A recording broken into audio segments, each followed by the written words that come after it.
इस वीडियो में बेटा अपन लोग केमिकल बॉन्डिंग से रिलेटेड कुछ क्वेश्चंस की प्रैक्टिस करने जा रहे हैं और ये सभी जो क्वेश्चंस हैं ये रैंक बूस्टर से बिलोंग करते हैं।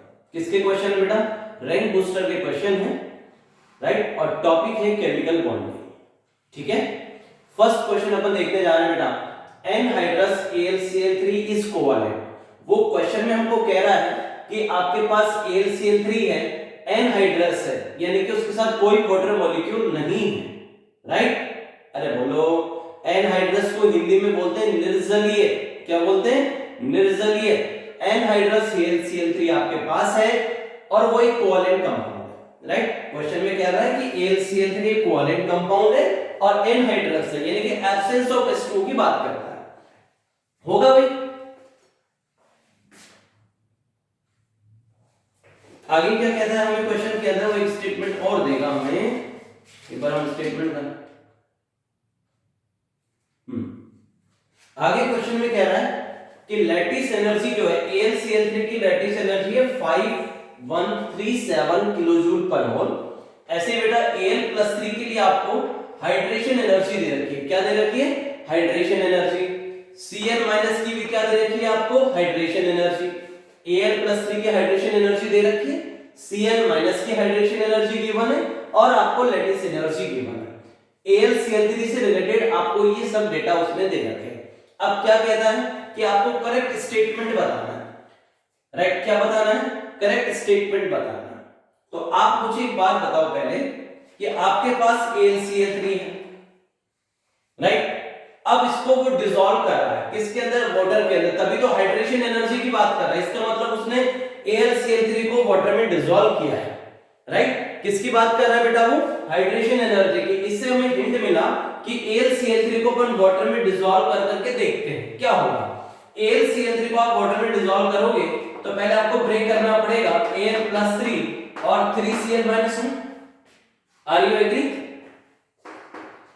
अरे बोलो, AlCl3 को Al+3 गैसीय आयन और Cl- गैसीय आयन में इसको पहले ब्रेक करना पड़ेगा और इसको ब्रेक करने के लिए जो रिक्वायर्ड एनर्जी है वो क्या है बेटा? Lattice energy. क्लियर? 1 मोल आयनिक क्रिस्टल को उसके गैसियस आयन में ब्रेक करने के लिए जिस एनर्जी की रिक्वायरमेंट होती है उसे क्या बोलते हैं? Lattice energy. 1 मोल आयनिक क्रिस्टल को उसके गैसियस आयन में ब्रेक करने के लिए जिस एनर्जी की रिक्वायरमेंट होती है उसको क्या बोलते हैं बेटा? Lattice energy. अब क्या होगा? अब इस Al+3 को आप वाटर में डिसॉल्व करोगे। किस में डिसॉल्व करोगे बेटा? वाटर में डिसॉल्व करोगे। तो वाटर में डिसॉल्व करोगे Al+3 को तो जरा देखना, O पे माइनस H पे प्लस। H2O में ऑक्सीजन पे पार्शियली नेगेटिव होगा, हाइड्रोजन पे पार्शियली पॉजिटिव। ये इनकी En के डिफरेंस की वजह से होगा। तो इन दोनों के बीच में अट्रैक्शन हो जाएगा। किस किस के बीच में? Al+3 और O नेगेटिव। जिस ऑक्सीजन के ऊपर पार्शियली नेगेटिव लगा हुआ है, इस ऑक्सीजन पे पार्शियली नेगेटिव है, Al+3 है, इन दोनों के बीच में एक वंडरवाल फोर्स काम करेगा। कौन सा फोर्स? वंडरवाल अट्रैक्शन फोर्स काम करेगा। उससे कुछ एनर्जी रिलीज होगी जिसे बोला जाएगा हाइड्रेशन एनर्जी। क्या बोला जाएगा? Hydration energy.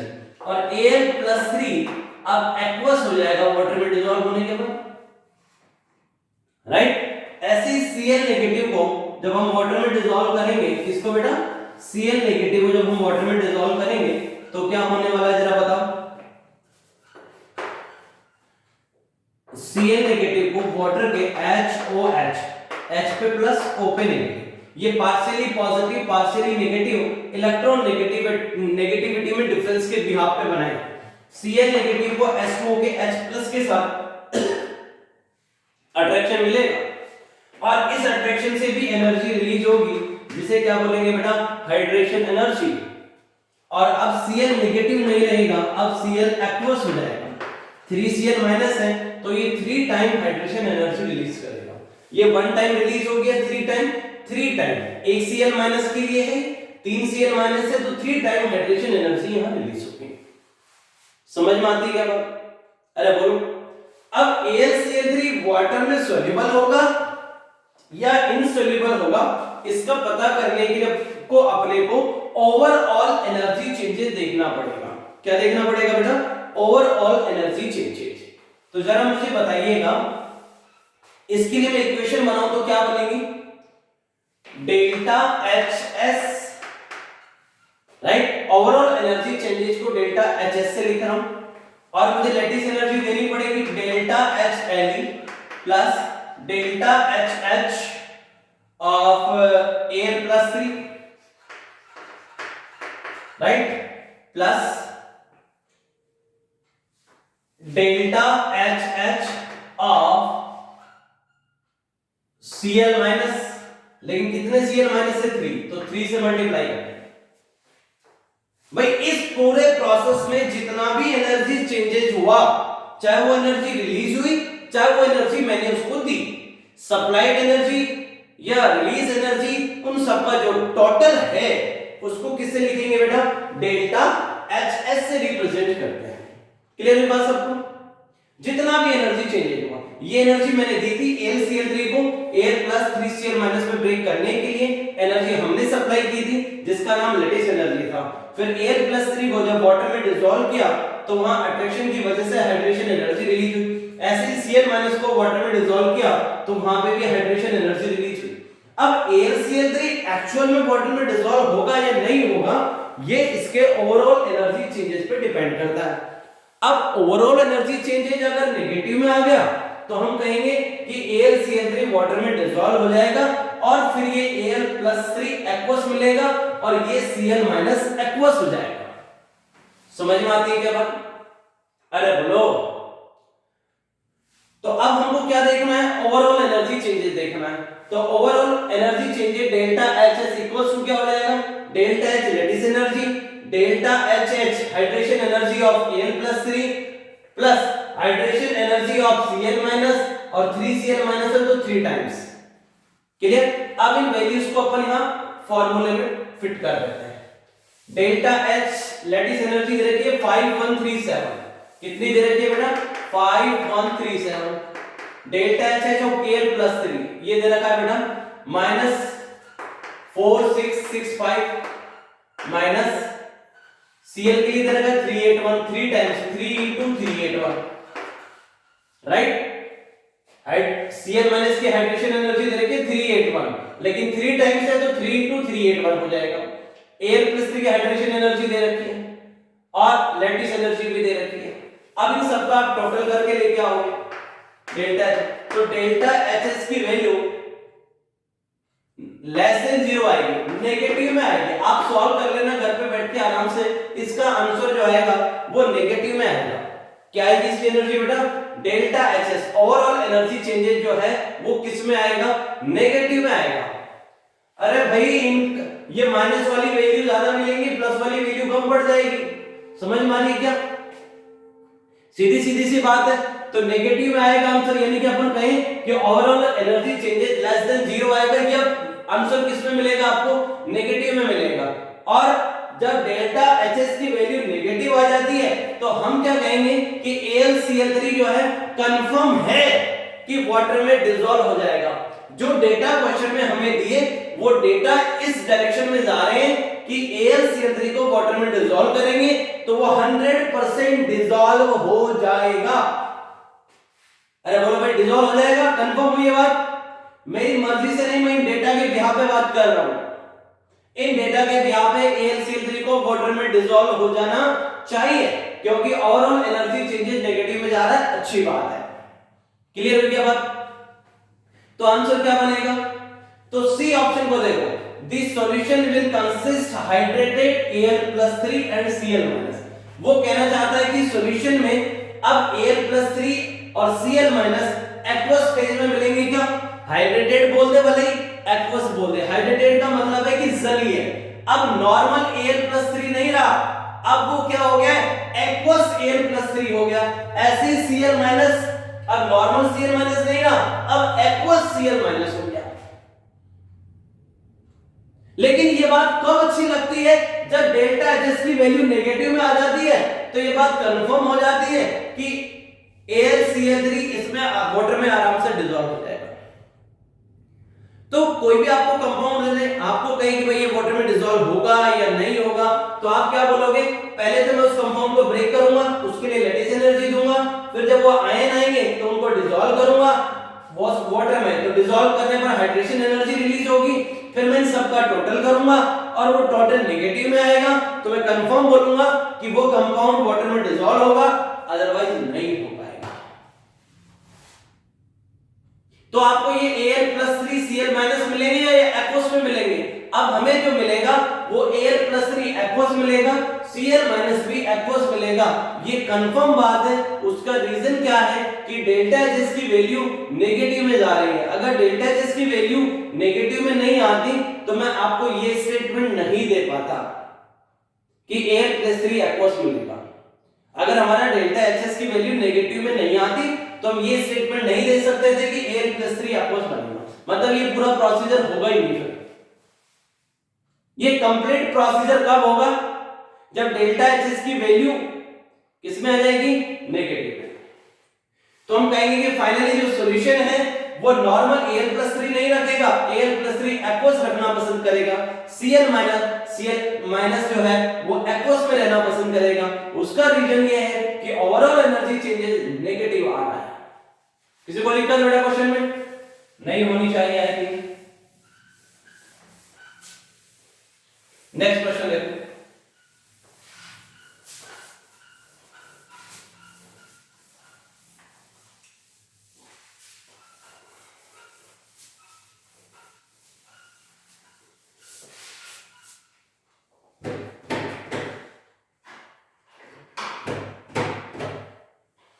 नेक्स्ट क्वेश्चन आपको दिया है, वो कह रहा है कि आपके पास एक स्पीसीज दे रखी है, उसने अपने को एक स्पीसीज दी हुई है और उसमें वो ये कह रहा है बॉन्ड एंगल P, यानी कि ये वाला जो बॉन्ड एंगल है, ये वाला बॉन्ड एंगल, ये वाला bond angle of P equals to bond angle Q। वो कह रहा है कि बॉन्ड एंगल P और ये बॉन्ड एंगल Q, ये वाला एंगल तो है बेटा Q और ये वाला एंगल है बेटा P। कह रहा है कि P वाला एंगल और Q वाला एंगल दोनों इक्वल है, लेकिन इनकी वैल्यू 90 डिग्री नहीं है। क्वेश्चन में बोल रहा है कि आपके पास दो एंगल है, एक एंगल है P और एक बॉन्ड एंगल है Q। कह रहा है कि दोनों बॉन्ड एंगल इक्वल है, लेकिन दोनों बॉन्ड एंगल की वैल्यू, इस एंगल की वैल्यू और इस एंगल की वैल्यू 90 डिग्री के इक्वल नहीं है, वो ये कहना चाहता है। फिर हमने पूछा भाई रीजन बताओ, तो उसने रीजन दिया अपना ये उसका स्टेटमेंट है और ये उसका सेकंड स्टेटमेंट, ये फर्स्ट स्टेटमेंट और ये उसका सेकंड स्टेटमेंट। सेकंड स्टेटमेंट में क्या कहता है भाई, वो क्वेश्चन में क्या कह रहा है बात समझ में आ गई? ये स्पीसीज है आपके पास, इसमें बॉन्ड एंगल P और बॉन्ड एंगल Q इक्वल है, लेकिन दोनों बॉन्ड एंगल 90 डिग्री के इक्वल नहीं है। ये मैं नहीं कह रहा हूं, ये वो क्वेश्चन कह रहा है, ये उसकी लैंग्वेज है। फिर हमने पूछा कि भाई रीजन बताओ, तो उसने अपना रीजन दिया, the molecule is slightly bend T shape.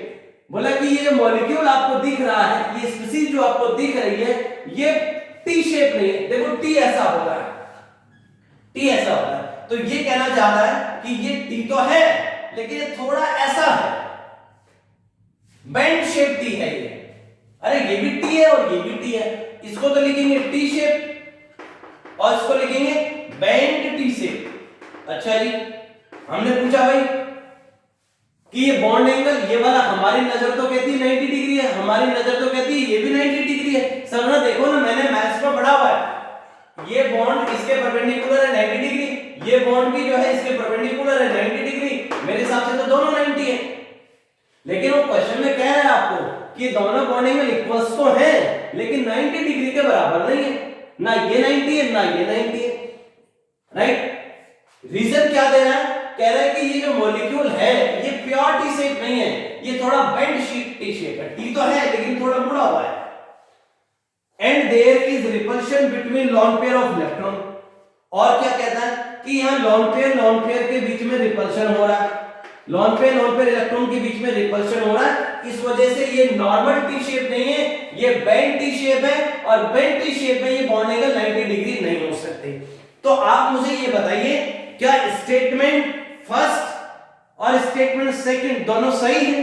मेरे हिसाब से स्टेटमेंट फर्स्ट और स्टेटमेंट सेकंड दोनों करेक्ट हैं। ये स्टेटमेंट भी करेक्ट है और उसका जो रीजन है वो भी करेक्ट स्टेटमेंट है और इसका सही एक्सप्लेनेशन भी है। ये बिल्कुल सही बता रहा है जो बात बोल रहा है।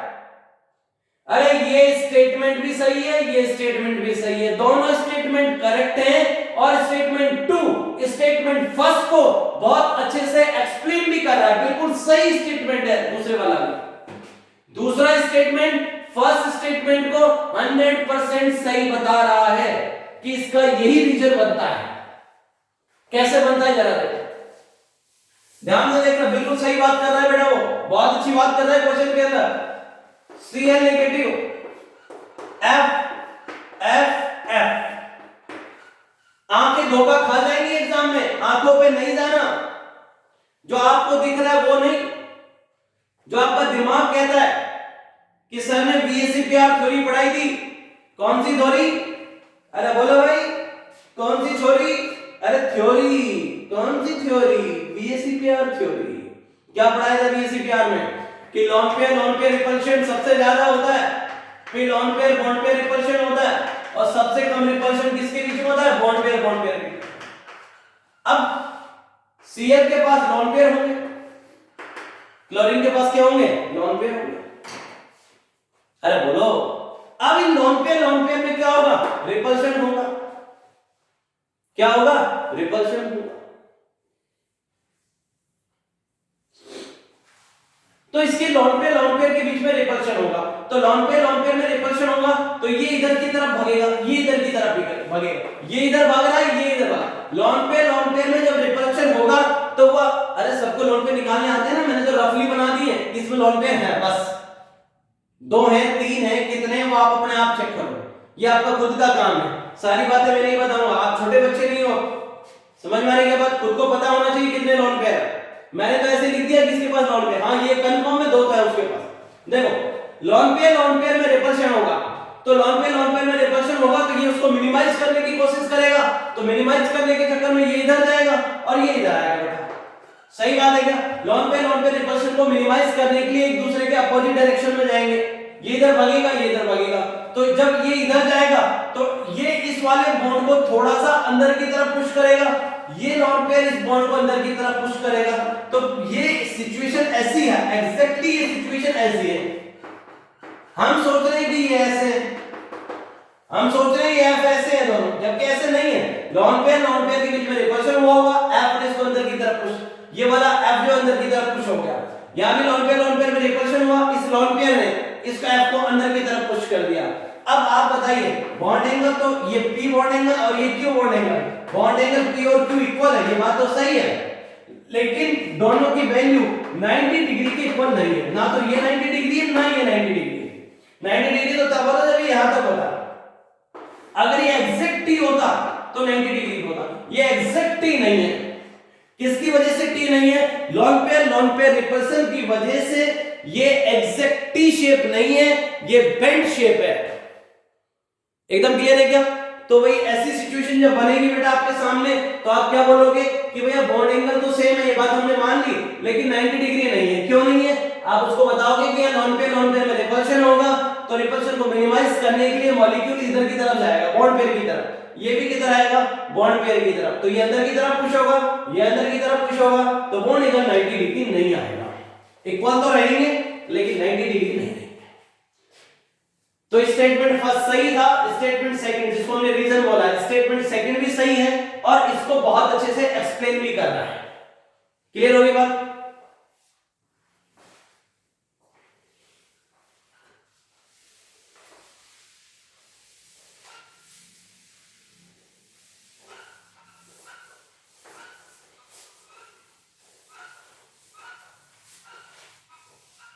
नेक्स्ट क्वेश्चन, आपको बेटा 2 कॉलम दे रखे, कॉलम फर्स्ट और सेकंड, आपको मैच करना है कि कॉलम फर्स्ट वाला कॉलम सेकंड में किस किस से मैच कर रहा है। एक से ज्यादा से भी मैच कर सकता है। आपको कॉलम फर्स्ट और कॉलम सेकंड को मैच करना है कि ये ए जो है इनमें से किस किस से मैच करता है। ऐसे ही बी किस किस से मैच कर रहा है, फिर सी को देखना है वो किस से मैच हो रहा है, फिर डी को देखना है डी किस किस से मैच हो सकता है। समझ में आ रही है क्या बात? मैं एक एक करके सबको एक्सप्लेन करने जा रहा हूं। सबसे पहले ले लेते हैं अपन क्लोरल हाइड्रेट ए, क्लोरल हाइड्रेट,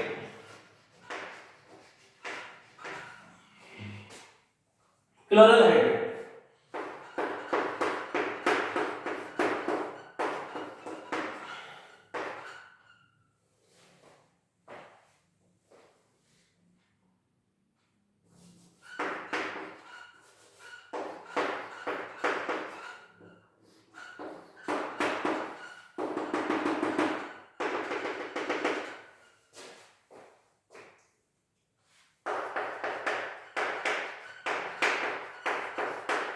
ये क्लोरल हाइड्रेट है, CCl3, 3 क्लोरीन लगे हैं, एक CH है, 2 OH है। ये किसकी पिक्चर है बेटा? क्लोरल हाइड्रेट की पिक्चर है। आप भी बता दीजिए इस पिक्चर को देख करके कि इसके अंदर हाइड्रोजन बॉन्डिंग है कि नहीं है? बिल्कुल हाइड्रोजन बॉन्डिंग है।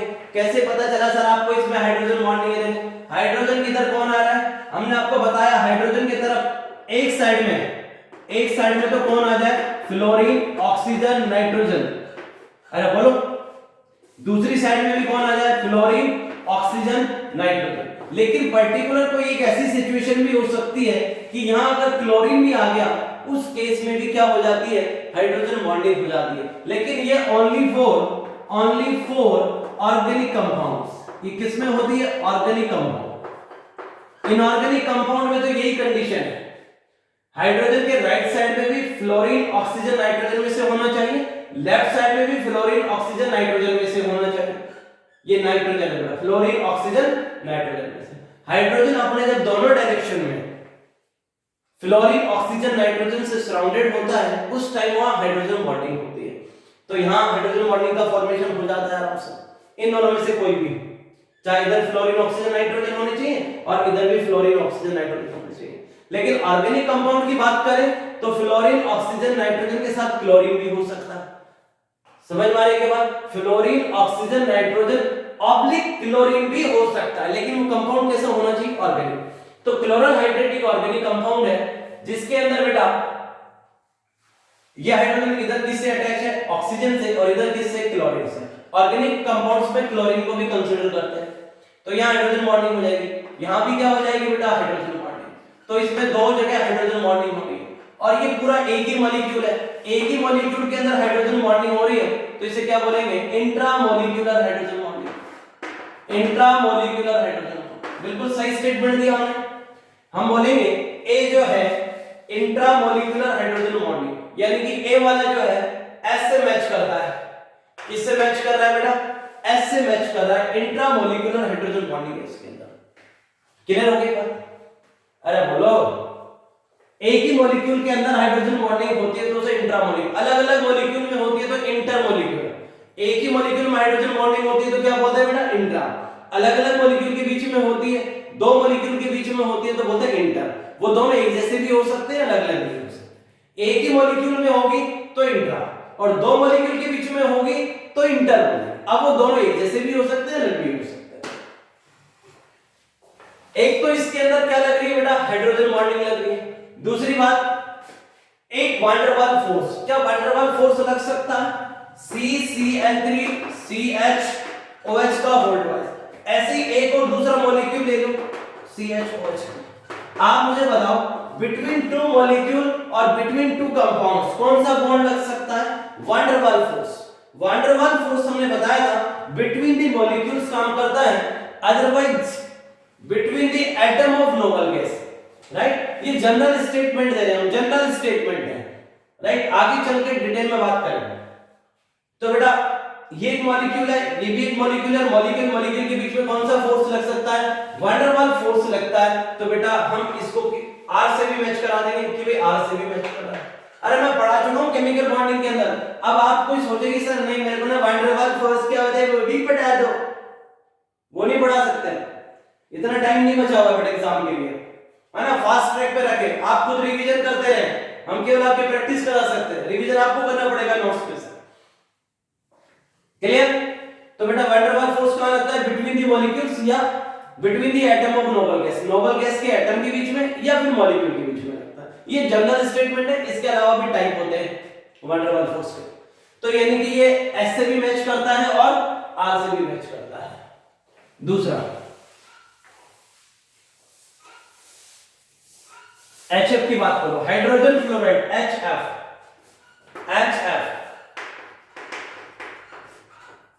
अब HF में एक HF,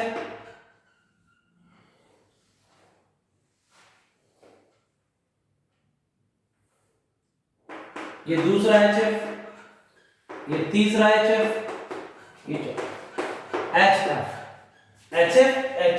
HF। तो जरा देखना हाइड्रोजन बॉन्डिंग हो जाएगी क्या? ये F में हाइड्रोजन के इधर भी FON में से आ रहा है और हाइड्रोजन के इधर भी फोन में से आ रहा है। भाई हाइड्रोजन बॉन्डिंग की कंडीशन क्या है कि हाइड्रोजन के इधर भी फोन में से कोई एक होना चाहिए और इधर भी फोन में से, फ्लोरीन ऑक्सीजन नाइट्रोजन, इसको शॉर्टकट में फोन बोल रहे हैं, FON फोन, FN फोन, इनमें से कोई होना चाहिए। तो बेटा हाइड्रोजन के इधर भी फ्लोरीन है और इधर भी हाइड्रोजन बॉन्डिंग हो जाएगी, तो यहां भी हाइड्रोजन बॉन्डिंग हो जाएगी, यहां भी हाइड्रोजन बॉन्डिंग हो जाएगी। एक ही HF में हुई है या HF के दो मॉलिक्यूल ही है, एक HF है और एक HF है, दो HF के मॉलिक्यूल के बीच में हो रही है, तो अपन इसे क्या बोलेंगे? Intermolecular hydrogen bond. कौन सा बॉन्ड बोलेंगे बेटा? इंटरमॉलिक्यूलर। तो बेटा ये किससे मैच कर जाएगा? T से। B किससे मैच कर गया? T से। B T से मैच कर रहा है, B वाला T से मैच कर रहा है, इंटरमॉलिक्यूलर हाइड्रोजन बॉन्ड बन रहा है। दूसरा, जिगजैग स्ट्रक्चर इन सॉलिड और लिक्विड स्टेट, चाहे सॉलिड हो चाहे लिक्विड हो, ठोस हो भले ही द्रव हो, HF ठोस हो चाहे द्रव हो, दोनों के अंदर ही उसकी स्ट्रक्चर जिगजैग होती है। देखो ये जिगजैग जैसा है, कैसा है बेटा? ये जिगजैग है। समझ में आई क्या बात? कैसी स्ट्रक्चर दिख रही है आपको? जिगजैग स्ट्रक्चर, इसको बोलते हैं जिगजैग स्ट्रक्चर। इस टाइप की जब पिक्चर बनती है, ऐसे टाइप की जब पिक्चर बनती है तो उसको जिगजैग लिखते हैं, है ना? तो जिगजैग स्ट्रक्चर, ये बात भी सही है। तो बेटा ये T से भी मैच कर रहा है, P से मैच कर रहा है, और एक HF मॉलिक्यूल और दूसरा HF मॉलिक्यूल, दो मॉलिक्यूल के बीच में कौन सा फोर्स लग सकता है? वैन डर वाल फोर्स भी लग सकता है। बोलो भाई TPR। T से भी मैच कर रहा है, P से भी मैच कर रहा है और R से। दो मॉलिक्यूल के बीच में लग सकता है, इसलिए तो कौन सा लगेगा? वैन डर वाल। हाइड्रोजन के इधर भी फोन और हाइड्रोजन के इधर भी फोन, तो कौन सा बॉन्ड बन गया? Hydrogen bond. और ये स्ट्रक्चर कैसी दिख रही है? जिगजैग। तो यानी कि ये बेटा T से भी मैच करेगा, P से भी मैच करेगा और R से भी मैच करेगा। Next, solid boric acid, boric acid H3BO3, ये बोरिक एसिड होता है, BOH का whole thrice boric acid, right? Chemical bonding के सबसे लास्ट में जहां हमने सिलिकेट पढ़ाए थे, क्या पढ़ाए थे? सिलिकेट। ये उनकी बात हो रही है जिन्होंने 11th पढ़ रखी है पूरी, जिनको केमिकल बॉन्डिंग मैंने पढ़ा रखी है, 11th में कंप्लीट केमिकल बॉन्डिंग पढ़ी है, उनको लास्ट में P ब्लॉक के अंदर केमिकल बॉन्डिंग का लास्ट होगा या फिर P ब्लॉक में, दोनों में से किसी एक में पढ़ाया होगा। उसके अंदर हमने आपको सिलिकेट पढ़ाए थे, वहां पर हमने ये बात बताई थी आपको कि बोरिक एसिड के जो दो मॉलिक्यूल होते हैं, बोरिक एसिड जो है, बोरिक एसिड सॉलिड स्टेट में कई बोरिक एसिड आपस में जुड़ते हैं, और किसके थ्रू जुड़ते हैं बेटा? हाइड्रोजन बॉन्ड के थ्रू जुड़ते हैं। किसके थ्रू जुड़ते हैं? हाइड्रोजन बॉन्ड के थ्रू जुड़ते हैं, और क्या बना लेंगे? टू डायमेंशनल शीट बनाते हैं। क्या बनाते हैं? टू डायमेंशनल शीट बनाते हैं। बोरिक एसिड सॉलिड होता है, और सॉलिड होगा तो उसमें टू डायमेंशन स्ट्रक्चर होगी, या वन डायमेंशन भी हो सकती है, थ्री डायमेंशन भी हो सकता है, लेकिन इसकी कौन सी स्ट्रक्चर होती है? टू डायमेंशन स्ट्रक्चर होती है। और दो बोरिक एसिड की यूनिट किससे जुड़ती है? हाइड्रोजन बॉन्ड के थ्रू।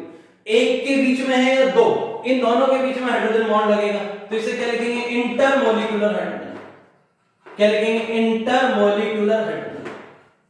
अरे आराम से बन जाएगा, तुम खुद ही देख लो, मेरे से पूछने की क्या जरूरत है। जैसे ये बोरिक एसिड, एक दूसरा बोरिक एसिड ले लो,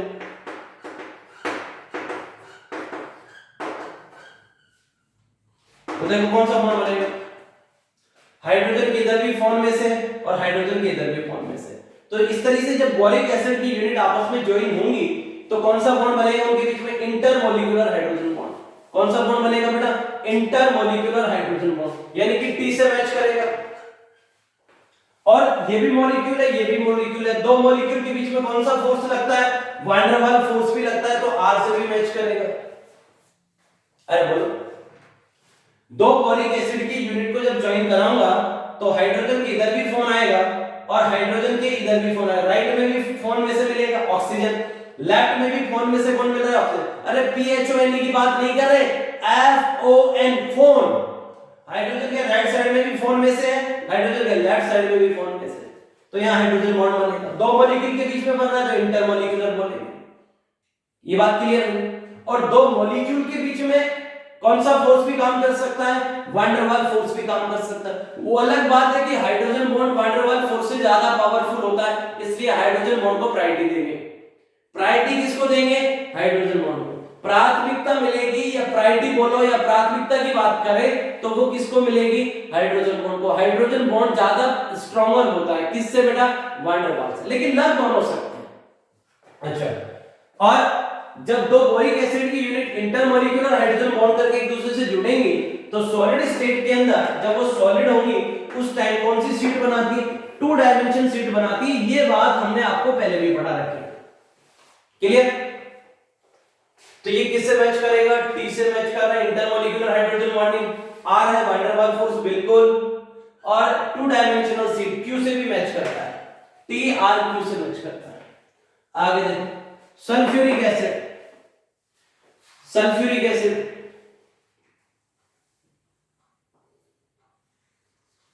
सल्फ्यूरिक एसिड, दो सल्फ्यूरिक एसिड को ज्वाइन करा के देखो जरा क्या हो सकता है। H2SO4, H2SO4 sulphuric acid, S double bond हो OH OH, ठीक है?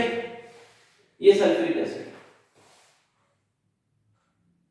इसको अपन ऐसे लिख देंगे बेटा, सल्फर ऑक्सीजन में से En किसकी ज्यादा है? ऑक्सीजन की। सल्फर ऑक्सीजन में से En किसकी ज्यादा है? ऑक्सीजन की। तो अपन इसको ऐसे लिख सकते हैं HOSO- +1, इसको भी O पे माइनस S पे प्लस, O +1 और ये OH, और +1 दोनों मिलके क्या हो जाएगा? +2। इसको अपन क्या लिख देंगे? SO- OH OH और इसको क्या लिख देंगे? +2। ऐसा लिख सकते हैं। अरे सल्फर ऑक्सीजन में से En ऑक्सीजन की ज्यादा है तो इस बॉन्ड को ब्रेक करेंगे तो ऑक्सीजन पे नेगेटिव, सल्फर पे पॉजिटिव। इस बॉन्ड को ब्रेक करेंगे तो ऑक्सीजन पे नेगेटिव, सल्फर पे पॉजिटिव। ओवरऑल सल्फर पे +2 हो गया, इन दोनों पे -1। अब इस पिक्चर में ये एक सल्फ्यूरिक एसिड की पिक्चर है। ऐसे में दो सल्फ्यूरिक एसिड ले लूं, ऐसे दो सेट ले लूं, ये 2, ये भी 2 और ये भी 2, ये दो ही बने। अब जरा देखना, SOH OH, ठीक है? SOH OH, O-, O-। अब ऐसे ही दूसरा ले लेते हैं, SOH OH, O-, O-। देखो ये H2SO4 का सेट है, ये दूसरा H2SO4 है। अब हाइड्रोजन किधर भी फोन में से आ रहा है बेटा, राइट में भी फोन में से है और लेफ्ट में भी फोन में से है। हाइड्रोजन के राइट में भी फोन में से है, लेफ्ट में भी फोन में से है, तो यहां कौन सा बॉन्ड बन गया बेटा? Hydrogen bond. और दो मॉलिक्यूल के बीच में बना, एक H2SO4 है, दूसरा H2, दो H2SO4 के बीच में बना, तो अपन कौन सा बोलेंगे? Intermolecular hydrogen bond. दो मॉलिक्यूल के बीच में बनता है तो कौन सा हाइड्रोजन बॉन्ड बोलेंगे? इंटरमॉलिक्यूलर। तो बेटा ये T से मैच कर गया। अरे बोलो, और दो मॉलिक्यूल हैं तो मॉलिक्यूल्स के बीच में और कौन सा फोर्स लग सकता है? वैन डर वाल फोर्स भी लग सकता है। मॉलिक्यूल्स के बिटवीन वैन डर वाल फोर्स हमेशा लगेगा। तो वैन डर वाल फोर्स तो सब में लगेगा, चाहे क्लोरल हाइड्रेट हो, चाहे हाइड्रोजन फ्लोराइड हो, चाहे बोरिक एसिड हो, चाहे सल्फ्यूरिक एसिड। दुनिया के कोई भी दो मॉलिक्यूल हैं तो उनके बीच में वैन डर वाल फोर्स तो काम कर ही सकता है। तो वैन डर वाल फोर्स तो सबसे मैच करेगा, राइट? एक ही मॉलिक्यूल के अंदर हाइड्रोजन बॉन्ड बना तो इंट्रामॉलिक्यूलर लिखेंगे, दो मॉलिक्यूल के बीच में हाइड्रोजन बॉन्ड बना तो इंटरमॉलिक्यूलर लिखेंगे। कर लेंगे आप? अरे बोलो। तो ये इंपॉर्टेंट क्वेश्चन है बेटा, ध्यान रखना एग्जाम के लिए।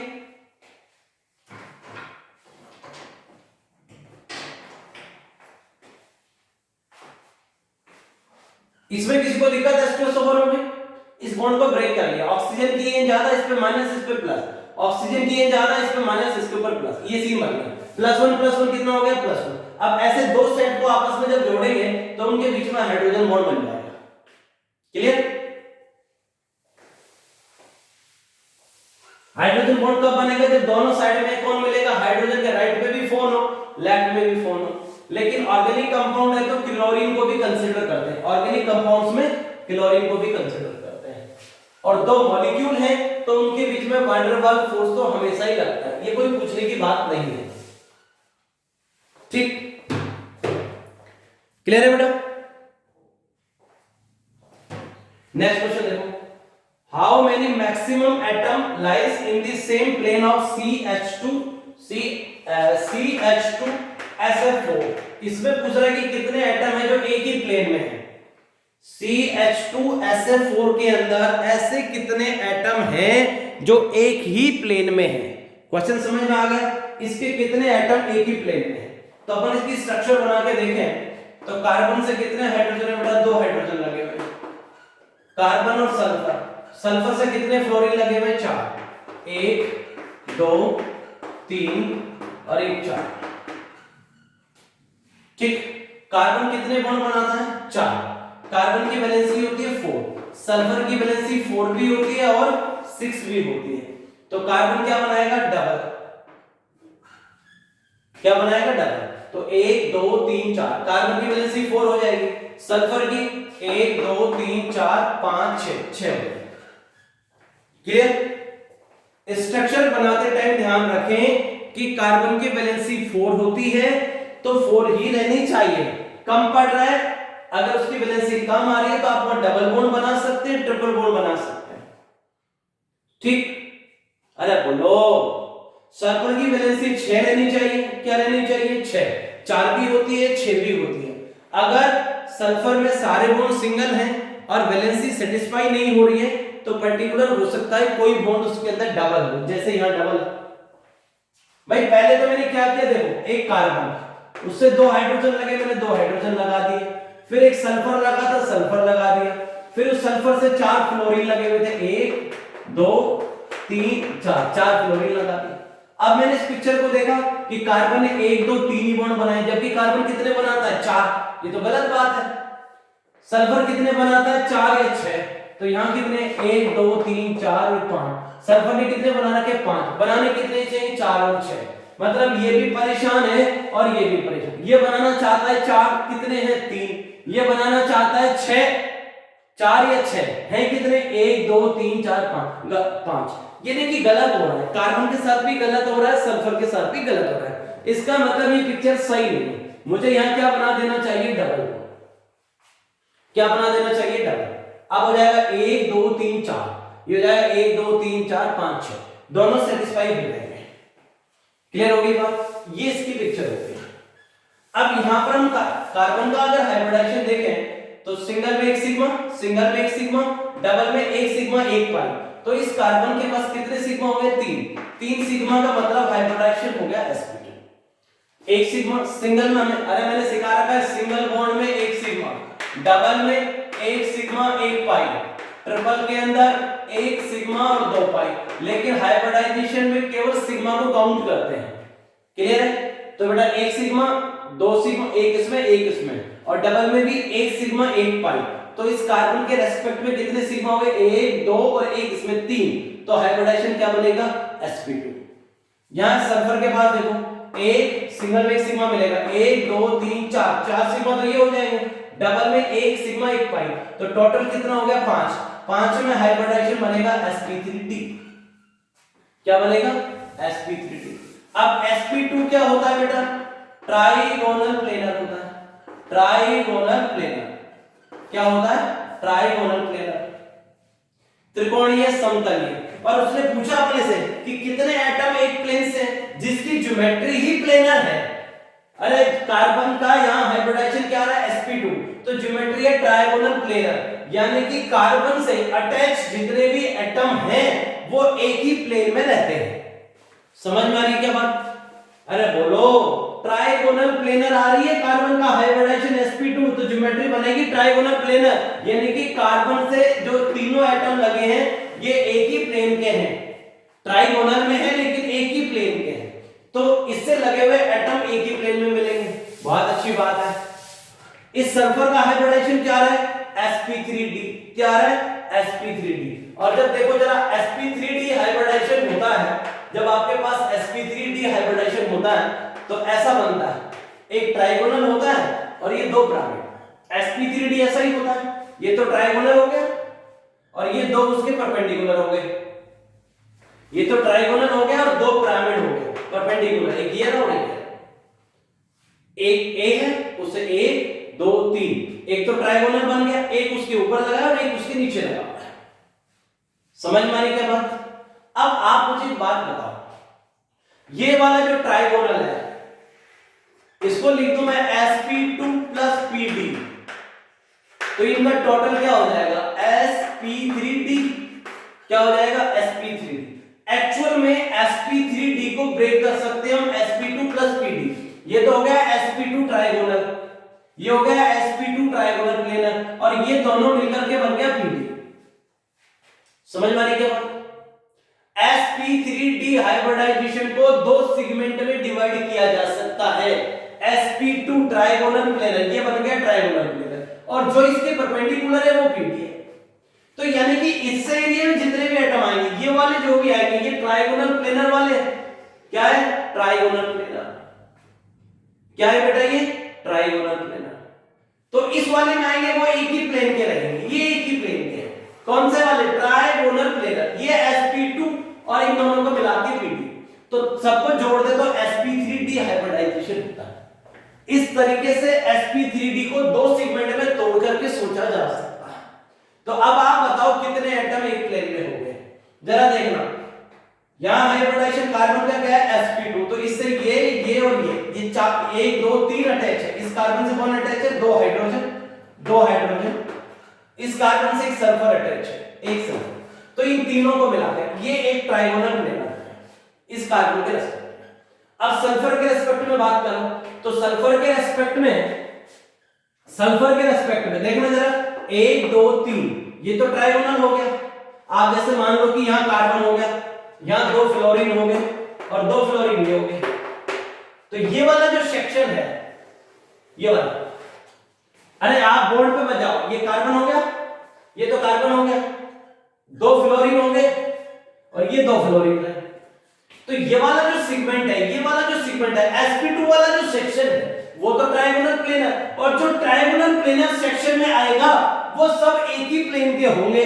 तो बेटा कौन कौन हो गया, 2 तो फ्लोरीन आ रहे, सल्फर मैंने पहले काउंट कर लिया, कार्बन मैंने पहले काउंट कर रखा, ये आ रहा है ट्राइगोनल प्लेनर, तो कार्बन भी काउंट कर लेते हैं, एक कार्बन है। देखो ये जो कार्बन है ये किससे अटैच है, HHS, और ये ट्राइगोनल प्लेनर है sp2, मेरी मर्जी से नहीं बोल रहा हूं, हाइब्रिडाइजेशन sp2 है, ट्राइगोनल प्लेनर। जो ट्राइगोनल प्लेनर में आएंगे उनके एटम एक ही प्लेन के होंगे, तो H दो तो H हो गए, एक सल्फर हो गया, राइट। अब इस सल्फर का हमने देखा हाइब्रिडाइजेशन क्या मिला, sp3d हाइब्रिडाइजेशन, तो इसको ब्रेक किया sp2 प्लस pd, तो sp2 हो गया ट्राइगोनल प्लेनर, ये तो हो गया ट्राइगोनल प्लेनर और ये हो गया pd। तो अब sp2 में कौन कौन आ रहा है, F और एक C, तो 2 F आ रहे हैं और एक C आ रहा है, तो टोटल 2 1 3 और 2 5 और 1 6, टोटल 6 एटम ऐसे हैं जो किसमें है, एक ही प्लेन में है। इस पिक्चर के अंदर टोटल 6 एटम ऐसे हैं जो एक ही प्लेन में है। कर लोगे बेटा, कितने एटम एक प्लेन में आ रहे हैं, 6 एटम एक प्लेन में आ रहे हैं।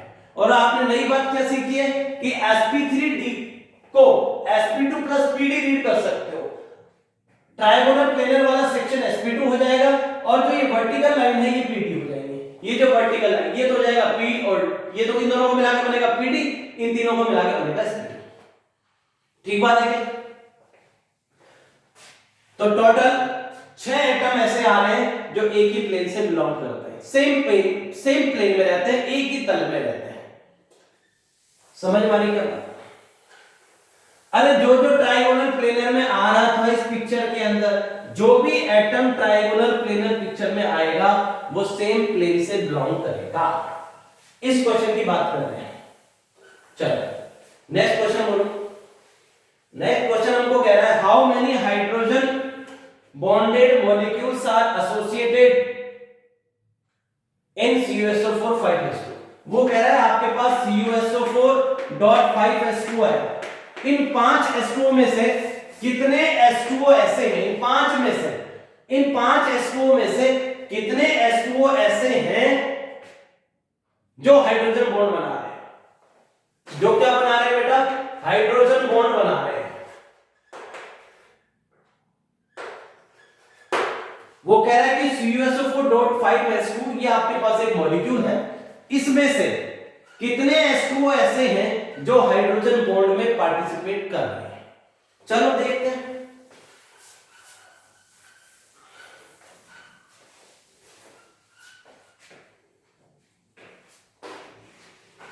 इसका अगर हम कोऑर्डिनेट कॉम्प्लेक्स बनाएं, कौन सा बनाएं, कोऑर्डिनेट कॉम्प्लेक्स बना के देखें, तो ये बनेगा बेटा CuS2O का होल 4 SO4.H2।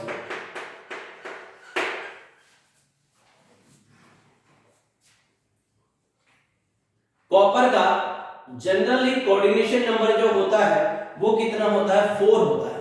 ये क्वेश्चन केमिकल बॉन्डिंग के अंदर कोऑर्डिनेशन केमिस्ट्री से लिया गया है। किसका क्वेश्चन है, एग्जैक्टली ये क्वेश्चन कोऑर्डिनेट केमिस्ट्री का है। किसका है, कोऑर्डिनेट केमिस्ट्री, जो हमने कोऑर्डिनेशन कंपाउंड्स पढ़ा रखे हैं आपको, उसके अंदर मिलेगा। तो बेटा कॉपर जो होता है Cu+2 जो होता है, उसका Cu+2 का जनरली जो कोऑर्डिनेशन नंबर होता है वो कितना होता है, 4। यानी कि Cu+2 की एक टेंडेंसी है कि वो 4 कोऑर्डिनेट बॉन्ड तक बना सकता है। तो इस स्क्वायर ब्रैकेट में 4 H2 आ जाएंगे, बाकी सब इस स्क्वायर ब्रैकेट से बाहर रहेंगे। ये इसकी जनरल पिक्चर है। तो यहाँ कॉपर का अगर ऑक्सीडेशन स्टेट निकालें, इसको हम ब्रेक करेंगे, तो ये बनेगा बेटा CuS2O whole 4 plus 2 SO4 minus 2 और एक H2 है आपके पास। यही है बेटा। इसको ब्रेक करोगे तो SO4 माइनस 2, जितना माइनस आएगा उतना प्लस आएगा। इसको ब्रेक करोगे SO4 माइनस 2, राइट, तो नेगेटिव का जितना होगा उतना ही क्या लगा देंगे, पॉजिटिव। तो अब कॉपर का ऑक्सीडेशन स्टेट निकालोगे, X+4 into H4 neutral ligand है इक्वल्स टू +2। जिसका ऑक्सीडेशन स्टेट निकालना है उसको X मान लोगे, H2 न्यूट्रल लिगेंड है, 4 into 0 equals to +2, X equals to क्या आ जाएगा, +2। तो यहाँ कॉपर कौन सा ऑक्सीडेशन स्टेट में, +2। तो कॉपर का ऑक्सीडेशन स्टेट कितना है बेटा, +2। कितने H2 लगे हुए इससे, 4।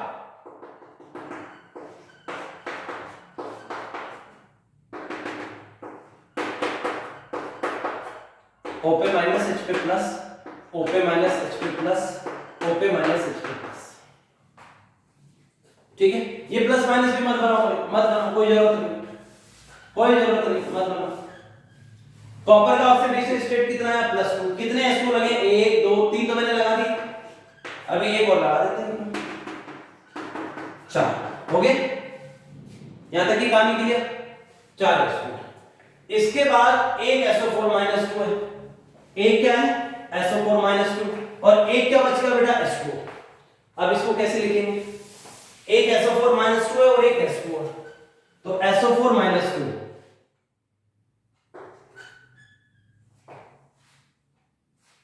SO4 माइनस 2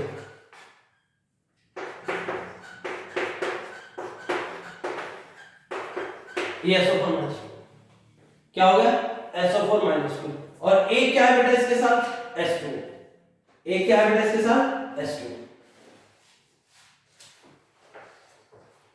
एक बार मैं क्वेश्चन देख लेता हूं, कंफर्म यही है क्या, हाँ यही है, ठीक है ठीक है।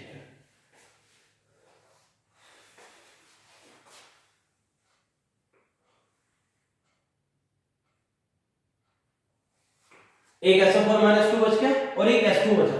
भाई इसको जब हमने ब्रेक किया था तो ये बना था CuS2O होल 4, ये +2 SO4 माइनस 2 और एक H2।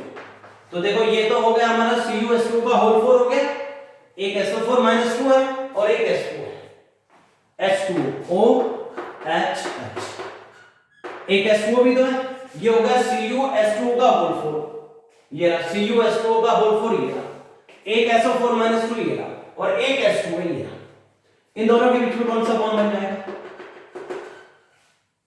हाइड्रोजन के इधर भी फोन में से ऑक्सीजन आ गया, हाइड्रोजन के इधर भी फोन में से ऑक्सीजन आया, हाइड्रोजन के इधर भी बेटा फोन में से ऑक्सीजन आया, इधर भी फोन में से ऑक्सीजन आया। फोन से मतलब FON, ठीक। तो ये कौन सा बॉन्ड बन गया बेटा? Hydrogen bond. ये भी कौन सा बॉन्ड बन गया? हाइड्रोजन बॉन्ड बन गया। अरे बोलो।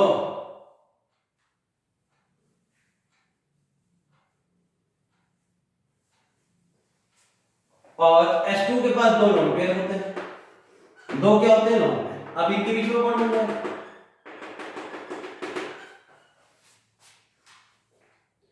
तो टोटल H2O कितने हमारे पास? टोटल H2O कितने हैं? 1 2 3 4। अरे बोलो 4 और 1 11 5। लेकिन 5 H2O में से एक ही H2O ऐसा है जो किसमें इन्वॉल्व हुआ है? हाइड्रोजन बॉन्ड फॉर्मेशन में इन्वॉल्व हुआ है। एक ही H2O ऐसा है, इन 5 में से एक H2O ऐसा है जो हाइड्रोजन बॉन्ड फॉर्मेशन में इन्वॉल्व हो रहा है, हाइड्रोजन बॉन्ड फॉर्मेशन में पार्टिसिपेट कर रहा है। तो इन 5 H2O में से एक H2O ऐसा है जो हाइड्रोजन बॉन्ड फॉर्मेशन में पार्टिसिपेट कर रहा है। और यही हमारा क्वेश्चन था कि इन 5 H2O में से कितने H2O ऐसे हैं जो हाइड्रोजन बॉन्ड फॉर्मेशन में पार्टिसिपेट करेंगे। समझ में आने क्या? किसी को दिक्कत बेटा?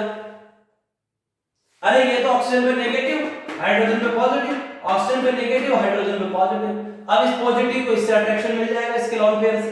इस पॉजिटिव को इस लोन पेयर से अट्रैक्शन मिल जाएगा। पॉजिटिव को लोन पेयर से अट्रैक्शन मिलेगा, पॉजिटिव को लोन पेयर से अट्रैक्शन मिलेगा।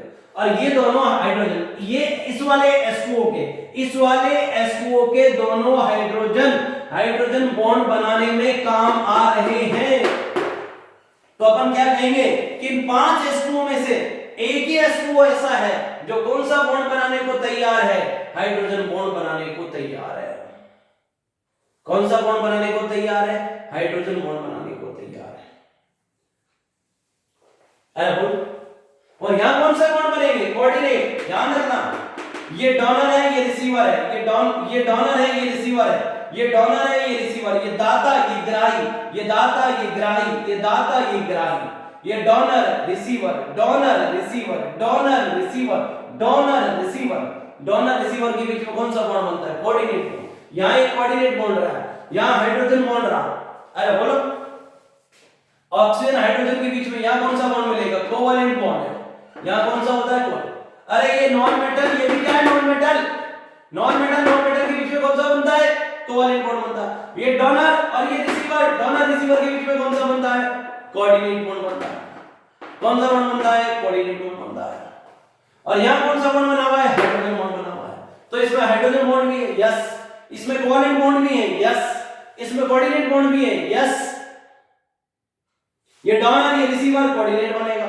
ये नॉन मेटल कोवैलेंट बनेगा। हाइड्रोजन के इधर भी फोन, इधर भी फोन, तो यहां कौन सा बनेगा? हाइड्रोजन बॉन्ड बनेगा।